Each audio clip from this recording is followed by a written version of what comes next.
D block elements की बाकी properties देखने के बाद हमने मैग्नेटिक प्रॉपर्टीज़ देखी थी और मैग्नेटिक प्रॉपर्टीज़ देखने के बाद हम ये देखेंगे कि मैग्नेटिक प्रॉपर्टीज़ ज्ञात होने से बॉन्ड टाइप और स्टीरियोकेमिस्ट्री का कैसे हमें आइडिया हो सकता है। Magnetic properties are helpful in deciding oxidation state, bond type and stereochemistry of complex.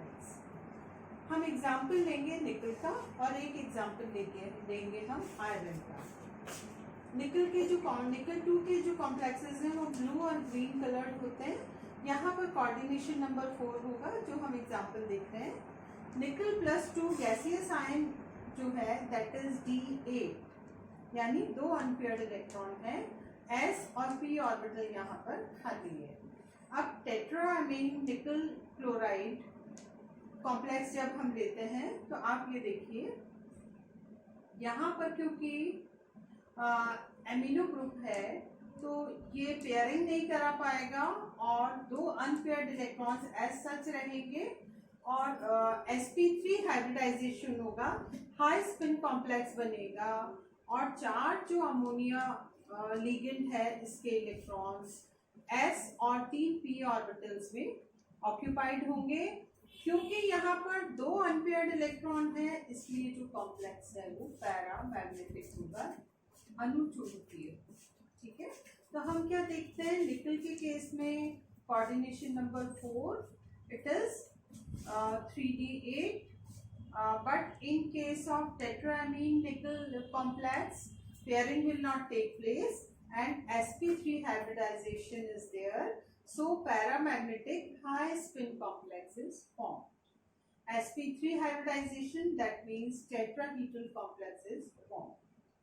In case of K2 NiCN4, that is tetracyano nickel complex is there. यहाँ आप देखेंगे साइनाइड इज स्ट्रॉन्ग लिगेंड, जो strong ligand होता है वो युग्मन करा देता है। यहाँ पर युग्मन नहीं हो रहा था और यहाँ पर युग्मन हो गया। अब आप देखेंगे यहाँ पर d ऑर्बिटल अवेलेबल नहीं था हाइब्रिडाइजेशन के लिए, पर यहाँ पर एक d ऑर्बिटल अवेलेबल है, तो एक d, एक s और 2 p ऑर्बिटल्स जो हैं वो हाइब्रिडाइजेशन में पार्टिसिपेट करेंगे और DsP2 टाइप का संकरण होगा।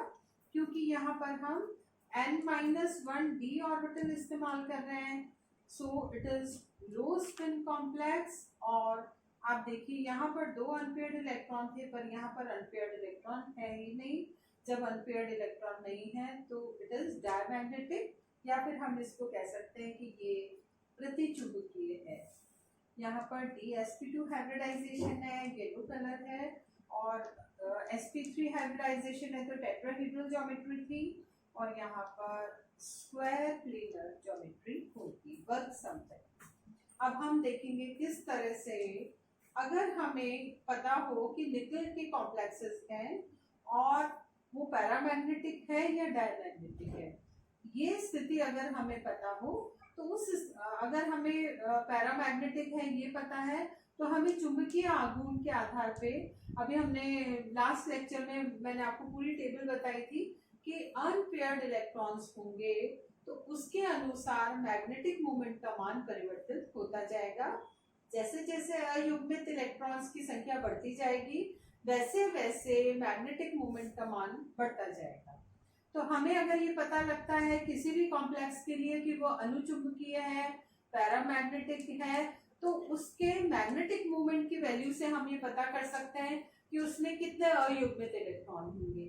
अयुग्मित इलेक्ट्रॉन की संख्या अगर जब हमें पता लग जाएगी तो हम ये अंदाजा लगा सकते हैं कि क्या उसकी ज्योमेट्री होगी, हाई स्पिन या लो स्पिन कॉम्प्लेक्स बनेगा, कौन सा उसमें हाइब्रिडाइजेशन होगा। उसी तरह से यहाँ आपने देखा DsP2 है, डायमैग्नेटिक जो कॉम्प्लेक्स है, उससे आपको अंदाजा लग गया कि युग्मन होगा पूरी तरह से, अनपेयर्ड इलेक्ट्रॉन है ही नहीं, तो आप अंदाजा लगा पाएंगे कि DsP2 कॉम्प्लेक्स बनेगा लो स्पिन। अब हमने पिछले लेक्चर में मैंने आपको बताया था कि जैसे जैसे मैग्नेटिक मोमेंट बढ़ेगा यानी अयुग्मित इलेक्ट्रॉन्स की संख्या भी बढ़ती जा रही है, और मैग्नीज के बाद में क्योंकि आयरन ऑनवर्ड्स अनपेयर्ड इलेक्ट्रॉन्स की संख्या कम होती जा रही है, तो उस स्थिति में मैग्नेटिक मोमेंट भी कम होता जाएगा। कुछ कुछ एक्सेप्शनल केसेस होते हैं। आप एक कॉम्प्लेक्स देखिए K4FeCl6, यहाँ पर हेक्सासाइनोफेरेट, पोटेशियम हेक्सासाइनोफेरेट इस कॉम्प्लेक्स में +2 ऑक्सीडेशन स्टेट है। +2 ऑक्सीडेशन स्टेट है, उस स्थिति में आप अंदाजा लगाइए, in some compounds magnetic moment observed value is lesser than that of calculated value. हमने देखा था कि कैलकुलेटेड वैल्यू और ऑब्जर्व्ड वैल्यू, यानी जो हमने कैलकुलेशन किया और जो हमने ऑब्जर्व किया, दोनों में काफी ज्यादा समानता थी, नियर बाय थी सभी। पर कुछ कुछ केसेस में ऐसा नहीं होता, जिसका कि मैं आपको एग्जांपल K4FeCl6 का बता रही हूँ। यहाँ पर आप ये देखिए कि मैग्नेटिक मोमेंट नियर अबाउट 4.9 होना चाहिए, ठीक है, पर होता क्या है, but it behaves as diamagnetic. होना चाहिए मैग्नेटिक मोमेंट नियर अबाउट 4.9, पर ये जो कॉम्प्लेक्स है ये डायमैग्नेटिक कंपाउंड की तरह से बिहेव करता है, जो कि हमें ये बताएगा no unpaired electron is there. वो हम कैसे समझ सकते हैं कि अनपेयर्ड इलेक्ट्रॉन नहीं है, तो वो व्यवस्था कैसे होगी कि जब मैग्नेटिक मूवमेंट जो है उसका मान ऑब्जर्व से कैलकुलेटेड में अंतर आ रहा है, तो उसका कारण क्या है, यहाँ पर D6 व्यवस्था है। D6 व्यवस्था होने से क्या होगा, युग्मन हो जाएगा, और युग्मन होने के कारण अनपेयर्ड इलेक्ट्रॉन तो मौजूद रहेगा ही नहीं। जब अनपेयर्ड इलेक्ट्रॉन मौजूद नहीं रहेगा, युग्मन होगा, तो उस स्थिति में लो स्पिन कॉम्प्लेक्स बनेगा and we can see difference in magnetic value, magnetic moment value of observed and calculated. Next, यहाँ पर हमने कोऑर्डिनेशन नंबर 4 को देखा कि किस तरह से मैग्नेटिक प्रॉपर्टीज हमें अगर ज्ञात है तो हम ये बता सकते हैं कि हाई स्पिन कॉम्प्लेक्स है या लो स्पिन है, कौन सा हाइब्रिडाइजेशन है और क्या उसकी ज्योमेट्री है, क्या इलेक्ट्रॉन्स की व्यवस्था यहाँ पर है। हम कोऑर्डिनेशन नंबर 6 का एग्जांपल देखते हैं। मोस्ट ऑफ द कॉम्प्लेक्सेस हम देखेंगे कि जो कोऑर्डिनेशन कंपाउंड्स हैं वो ज्यादा कोऑर्डिनेशन नंबर 6 के होते हैं। एक तो कोऑर्डिनेशन नंबर 6 के ज्यादा कंपाउंड्स होते हैं और स्टेबल भी होते हैं, दीज आर स्टेबल वन। अब हम एग्जांपल देखते हैं FeH2O6 hexa aqua iron complex. Iron ground state हो गई इसकी, it is 3d6 and 4s2। अगर इसमें से रिमूव हो जाएंगे 1, 2 and 3, 2 इलेक्ट्रॉन s के और 1 इलेक्ट्रॉन d का रिमूव कर देंगे। अब आप देखिए 5 अयुग्मित इलेक्ट्रॉन बचे हैं, और अगर हेक्सा एक्वा आयन है तो उस स्थिति में युग्मन भी नहीं होगा। युग्मन के लिए अतिरिक्त ऊर्जा की आवश्यकता होती है, जो स्ट्रॉन्ग लिगेंड ही सप्लाई कर सकता है। अब आप ये देखिए 5 अयुग्मित इलेक्ट्रॉन है, तो अवेलेबल ऑर्बिटल्स कौन से हैं, अवेलेबल ऑर्बिटल्स हैं sp3 and d2। 6 लिगेंड्स हैं, तो 2 ही स्थितियां संभव है। अगर n-1 d कक्षक जो है, अगर वहां पर ऑर्बिटल अवेलेबल है तो उस स्थिति में इनर ऑर्बिटल कॉम्प्लेक्स बनेगा, वरना आउटर ऑर्बिटल कॉम्प्लेक्स बनेगा। तो यहाँ पर क्योंकि युग्मन नहीं हो सकता, तो sp3d2 यानी आउटर ऑर्बिटल कॉम्प्लेक्स बनेगा, और nd कक्षक यानी 4d कक्षक जो है वो बॉन्ड फॉर्मेशन में अपने 2 ऑर्बिटल्स को ऐड करेंगे, sp3d2 हाइब्रिडाइजेशन उनका रोल। अब आप इसको देख के अंदाजा लगा सकते हैं, ऑक्टाहेड्रल कॉम्प्लेक्स है, 5 अनपेयर्ड इलेक्ट्रॉन है तो पैरामैग्नेटिक होगा ही होगा, nd ऑर्बिटल इस्तेमाल हो रहा है तो it is high spin complex. Naturally जब 5 अनपेयर्ड इलेक्ट्रॉन है तो मैग्नेटिक मूवमेंट का जो मान है वो भी 5 अनपेयर्ड इलेक्ट्रॉन के बराबर होना चाहिए। दूसरा एग्जांपल आयरन का ही हम लेते हैं। आप देखेंगे हेक्सासाइनो निकल कॉम्प्लेक्स, आयरन +3, पहली यहाँ पर क्या था Fe26 में it is 3d6 and 4s2।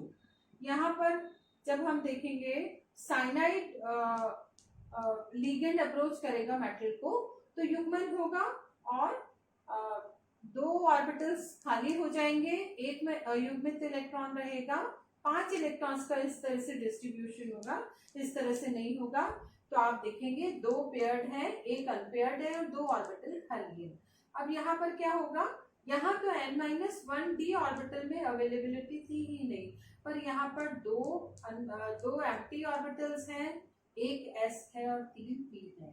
तो यहाँ पर संकरण होगा D2sp3 संकरण होगा। और जब साइनाइड आयन अप्रोच करेगा तो आप ये देखिए, ये जो इलेक्ट्रॉन्स हैं साइनाइड्स के इन 6 कक्षकों में आएंगे। तो आप क्या देखेंगे, यहाँ पर पैरामैग्नेटिक कॉम्प्लेक्स बन रहा है, पैरामैग्नेटिक कॉम्प्लेक्स यहाँ भी बन रहा है और यहाँ भी बन रहा है, पर इसमें अंतर क्या होगा, यहाँ पर मैग्नेटिक मूवमेंट जो होगा वो 5 इलेक्ट्रॉन्स के बराबर होगा और यहाँ पर 1 इलेक्ट्रॉन के बराबर ही मैग्नेटिक मूवमेंट होगा। यहाँ आप ये देखेंगे कि इनर ऑर्बिटल इस्तेमाल हो रहा है हाइब्रिडाइजेशन में, जबकि यहाँ पर आउटर ऑर्बिटल इस्तेमाल हो रहा है। तो आप अंदाजा लगा सकते हैं इन दोनों एग्जाम्पल्स की सहायता से कि अगर आपको यहाँ पर पता है कि पैरामैग्नेटिक है दोनों, हाई स्पिन कॉम्प्लेक्स बन रहा है या लो स्पिन कॉम्प्लेक्स बन रहा है, नंबर ऑफ अनपेयर्ड इलेक्ट्रॉन्स कितने हैं, मैग्नेटिक मोमेंट से आप वो निकालेंगे, इनकी ज्योमेट्री के बारे में, प्रॉपर्टीज के बारे में, बॉन्ड टाइप के बारे में आसानी से आप पता लगा सकते हैं।